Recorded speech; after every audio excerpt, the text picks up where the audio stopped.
Hello दोस्तों, मेरे YouTube channel study with Rajni के करंट अफेयर्स के सीरीज में आपका स्वागत है।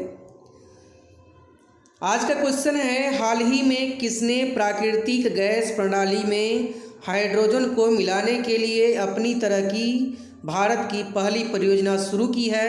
तो यह परियोजना गैल द्वारा शुरू की गई है। अब गैल के बारे में बात करें तो गैल का फुल फॉर्म है gas authority of India limited. यह कंपनी इंदौर में है और इंदौर मध्य प्रदेश में पड़ता है। ऐसे ही यह बात करें तो सबसे स्वच्छ सिटी के रूप में इंदौर को जाना जाता है। और गैल जो है HPCL के साथ एक संयुक्त उद्यमी कंपनी है जिसका मुख्यालय नई दिल्ली में है और यह एक सरकारी स्वामित्व की कंपनी है। नेक्स्ट बात करें हम लोग कि वाइब्रेट विलेज प्रोग्राम क्या है। वाइब्रेट विलेज प्रोग्राम क्या है? तो वाइब्रेट विलेज प्रोग्राम जो है इसकी घोषणा 2022-23 की बजट में जो भाषण दे रही थी निर्मला सीतारमण, उसमें इसकी चर्चा उन्होंने की थी। इसका उद्देश्य है कि LAC line of actual control अर्थात वास्तविक नियंत्रण रेखा जो चीन से सटे हुए हैं, ठीक है, के पास स्थित जो गांव हैं उसमें बुनियादी ढांचे को मजबूत करना और उनके साथ साथ सीमा पर कनेक्टिविटी की सुधार करना ताकि वहाँ के लोग पलायन न कर सकें, क्योंकि बहुत ज़्यादा मात्रा में लोग पलायन कर रहे हैं और इन पलायन को रोकने के लिए यह योजना कारगर साबित होगी, इसलिए इसे लॉन्च की गई है, इसकी घोषणा की गई है। नेक्स्ट बात हम लोग करते हैं, PM डिवाइन योजना क्या है? PM डिवाइन योजना prime minister development intensive for north east, इसकी घोषणा जो है बजट भाषण के दौरान निर्मला सीतारमण द्वारा किया गया, जिसका उद्देश्य है मिजोरम में अपनी तरह की अनूठी बैम्बू लिंक रोड, बैम्बू मतलब बांस से लिंक रोड होगा, ठीक है, क्योंकि वो पहाड़ी इलाका है, बुनियादी ढांचे और ज़रूरत आधारित सामाजिक विकास के लिए फंड प्रदान करना इसका काम होगा कि जितनी भी बुनियादी ढांचाएँ हैं वहाँ मिलनी चाहिए ताकि लोगों का पलायन न हो सके और लोग वहाँ पे रुके रहें और लोग सुरक्षित जीवन यापन कर सकें। इसके लिए उत्तर पूर्वी परिषद के माध्यम से इसे लागू किया जाएगा। और कहा क्वेश्चन नेक्स्ट है कि कहाँ पर ओलंपिक चैंपियनों के सम्मान में ओलंपिक वीथी या ओलंपिक बुलोयार्ड बनाया जाएगा? तो ये ओलंपिक वीथी या ओलंपिक बुलोयार्ड बनाया जाएगा उत्तरी दिल्ली में। यह 1 किलोमीटर का लंबा खंड होगा जिस पर जो भी ओलंपिक विजेताएं हैं 2021 के, उनका स्टैचू लगेगा।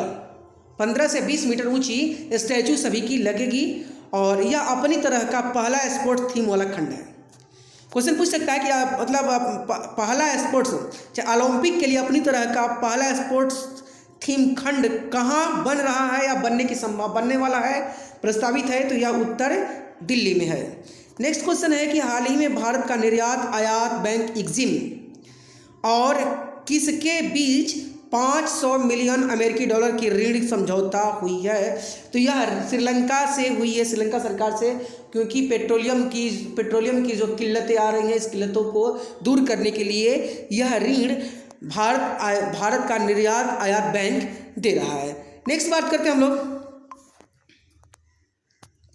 एक्जिम बैंक की स्थापना की बात करें। एक्जिम बैंक की स्थापना कब हुई थी? तो एक्जिम बैंक की स्थापना 1982 ईस्वी में हुई थी और किसके तहत हुई थी, किस अधिनियम के तहत हुई थी? तो भारतीय निर्यात आयात बैंक अधिनियम 1981 के तहत हुई थी। नेक्स्ट क्वेश्चन है कि हाल ही में मेघालय में टेक्नोलॉजी पार्क की स्थापना किसने की थी? मेघालय में ऐसे शिलोंग टेक्नोलॉजी पार्क है, ध्यान दीजिएगा, यहाँ पे शिलोंग मेघालय में टेक्नोलॉजी पार्क है, ऐसे शिलोंग टेक्नोलॉजी पार्क है। शिलोंग टेक्नोलॉजी पार्क की स्थापना वहाँ के मुख्यमंत्री, मेघालय के मुख्यमंत्री श्री कोनराड संगमा द्वारा की गई थी।